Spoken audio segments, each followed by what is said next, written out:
መጽሐፉ የተጻፈው በገነት ቋንቋ ነው። ባለ ሳድስ በሆነውና ለመጀመሪያው ሰው ለአዳም ተብሎ በተዘጋጀው ባለ 7 ተነባቢ ፊደላት ባሉትና 26 ወያት በያዙት ፊደልና ቋንቋ ነው የተጻፈው። ኢትዮጵያውያኑ ግዕዝ ይሉታል። ይህ ቋንቋ ሃይማኖታዊ ቋንቋ አልነበረም። የዓለም ሕዝብ ወይም የሰው ልጅ ሁሉ ቋንቋ የነበረ ነው። ቋንቋዎች ሲከፋፈሉም መነሻቸውን ግዕዝ አድርገው ነው። ቋንቋ ከመከፋፈሉ በፊትም ሆነ በኋላ የኢትዮጵያ ብሔራዊ ቋንቋ ሆኖ የቆየ ነበር። በዓለማችን በአሁኑ ሰዓት ብቸኛ የግዕዝ ቋንቋ ተጠቃሚዎች ኢትዮጵያውያንና ጥቂት ኤርትራውያን ብቻ ናቸው። ከ19ኛው መቶ ክፍለ ዘመን ጀምሮ ግን ያን ቋንቋ በሌላ ተክተው የግዕዝ ዘርን ሳይለቅ በታደሰ ቋንቋ ለውጠውታል። አምሃሪክ ይሰኛል። አሁንም ብሔራዊ ቋንቋቸው ይሄው አምሃሪክ የሚባለው ነው። ፊደሉ ያው የግዕዙ ፊደል ሆኖ 34 ያህል ሆሄያት አሉት። በዚህም ምክንያት ብዙዎቹን የግዕዝ ጽሑፎች ወደ አምሃሪክ እንዲተረጉማቸው ተደርጓል።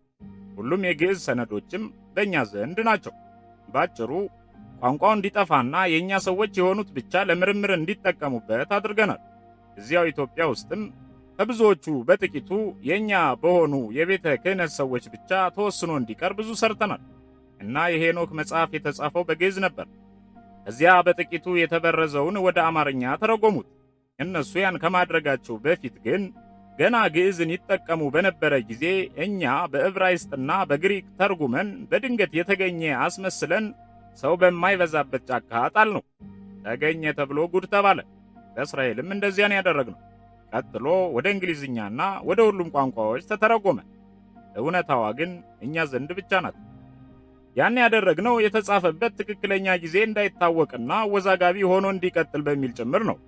በጽር ወይም በቀድሞው ግሪክ የተገኘ የተባለውን ከ1000 በዕብራይስጥ የተባለውን 2000 ምንም እያደረግን በሁሉም ቋንቋና በተለያየ አገር በተለያየ ዘመን የተገኘ አስመስሎ ከማምታታት የተሻለና የቀለለ ሥራ አልነበረም። ያም ተሳካልን።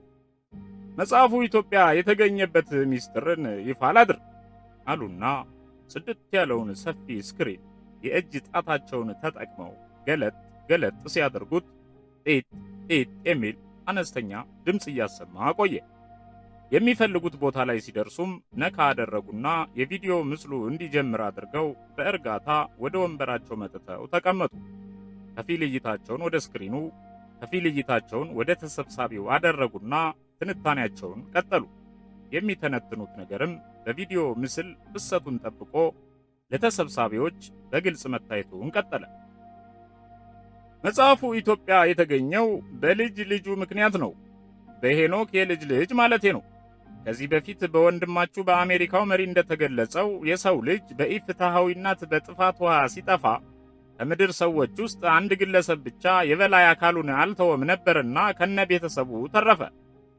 ይሄ የሄኖክ የልጅ ልጅ የሆነ ኖህ የተባለ ግለሰብ ከቤተሰቡና ከምድር እንስሶች ጋር ከተረፈ በኋላ ሚዛናዊነት በጎደለው መንገድ የመጀመሪያው ሰው የተባረረበትን ምድር እንዲሰፍርበት ሰጠው። ይህ አባወራ ወደ ኢትዮጵያ ሄዶ ከጊዮን ወንዝ ምንጭ አቅራቢያ ባለ አንድ ተራራ ያርፋል።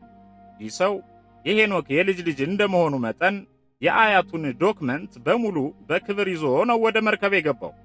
ከመርከብ ወጥቶ ኢትዮጵያ በተባለች ምድር ኑሮ ጀመረ። ሁለተኛው የሰው ልጅ ምዕራፍም በዚህ አባወራ አማካኝነት ይጀመራል። በዚህ አዲስ በሆነ ሁለተኛ የሰው ልጅ ምዕራፍ ወቅትም እዚያው ኢትዮጵያ ላይ ከልጆቹ ጋር ኑሮውን በማድረግ በርከት ያሉ የልጅ ልጆቹን በልጆቹ አማካኝነት አፈራና አንድ ራሱን የቻለ ነገድ ሆነ። ነገዶቹን አሰባስቦም በበላይ አካሉ ትዕዛዝና ኃይል የተሰራውን መርከብ መጠኑን አሳንሰው ነገር ግን አመሳስለው እንዲሰሩ አዘዛቸውና 2 ተመሳሳይ መርከቦችን መስራት ቻሉ። ከዚያም ሴም፣ ካም፣ ያፌት የተባሉት 3ቱ ልጆቹን ከበላይ አካሉ በተሰጠው ትዕዛዝና መመሪያ መሰረት በ3 አቅጣጫ በተናቸው። ሴምን የመጀመሪያውን የራሱን መርከብ ሰጥቶ ከነነገዱ በቀይ ባህር በኩል እንዲሄድ መራው። ካምን ከአዲሱ ስሪት አንዱን መርከብ በመስጠት የአባይን ተፋሰስ ይዞ በምዕራብ በኩል የአሁኗን አፍሪካ እንዲይዝና እንዲራባ ወደ አፍሪካ ምድር ሸኘው። ያፌትን የቀረውን ሌላ መርከብ ሰጥቶ በህንድ ውቅያኖስ ቆርጦ እንዲያልፍ አዘዘው። እነዚህ 3 ነገዶችም 50 ዓመት ባልሞላ ጊዜ ውስጥ ዝግጅታቸውን አጠናቀው አባታቸው ሲተርፍ ያደረገውን አይነት የእንስሳ ክፍፍል አድርገው መርከባቸውን በሰውና በእንስሳ እያጓጓዙ ወደ የተመሩበት አቅጣጫ ተሰማሩ። በዚህ አይነት የነገድ ስርጭት መሰረትም ሴም አውሮፓንና መላውን መካከለኛ ምስራቅ ያዘ። ካም ድፍን አፍሪካን ያዘ። ያፌት መላውን ሩቅ ምስራቅ ያዘና ሕይወት ቀጠለ። ኖህ ግን እዚያው ኢትዮጵያ ተወስኖ ቀረ። በጊዮን ማዶ ወዳለችው ስፍራ ተጉዞ በዚያች ቦታ አንዲት መንደር መስርቶ ሲኖር ቆየና ሞተ። የልጅ ልጆቹና አሽከሮቹም ቀበሩት። ልጆቹን ሲሸኝ ከእርሱ ጋር እንዲሆኑ ያስተረፋቸው ከሦስቱም የተውጣጡ ትውልዶች ነበሩት። የጸሐፌ ሄኖክ 5 ያህል ጥራዞች ይኑሩት እንጂ አንዳቸውም ሳይወሰዱ ሁሉም ጥራዝ ኢትዮጵያ ነው የቀረው። 4ቱ ጥራዞች በኢትዮጵያ በተለያዩ ስፍራዎች ነበር የሚገኙት። ዋናውንና አንደኛውን ግን አብረውት የነበሩት ነገዶች ወይም የልጅ ልጆቹ ኖህ ሲሞትና ሲቀብሩት ዋናውን መጽሐፈ ሄኖክንና ሌሎችን ታሪካዊ ሰነዶችንም በመቃብሩ አኖሩት። ልብ በሉ፣ ከዚህ በፊት ተደጋግሞ እንደተገለጸላችሁ የበላይ አካሉ በቁጥር ቀመር ነው ዓለምን የያዛት። መንፈሳዊ አሰራሩ በሙሉ ከቁጥር ቀመርና ከግዕዝ ፊደላት ጋር የተያያዘ ነው።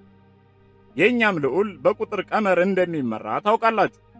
ስለዚህ የጥፋት ውሃ የተከሰተው በ1656 ዓመተ ዓለም ነበር። ሰው በተፈጠረ በ1656ኛው ዓመቱ የጥፋት ውሃ ደረሰ። 5500 ዓመት በኋላ በ1656 ዓመተ ምህረት ከዓለም ሕዝብ ተሰውሮ የኖረው የኖህ የመቃብር ቦታ ሊገኝ ቻለ።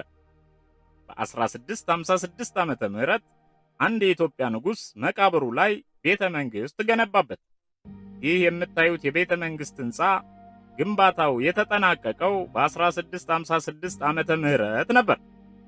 የጥፋት ውሃ የመጣው በ1656 ዓመተ ዓለም ከሆነ ክርስትና እስኪመጣ ድረስ የነበረው ዘመን 3844 ዓመታት ይሆናል። ከክርስትና በኋላ እንደ አዲስ አንድ ተብሎ መቆጠር ከጀመረ ጊዜ አንስቶ ይህ ሕንፃ እስከተገነባበት ድረስ ያለው ጊዜ ደግሞ 1656 ነው። የእነዚህ የሁለቱ ዘመኖች ድምር 5500 ዓመት ይሆናል ማለት ነው።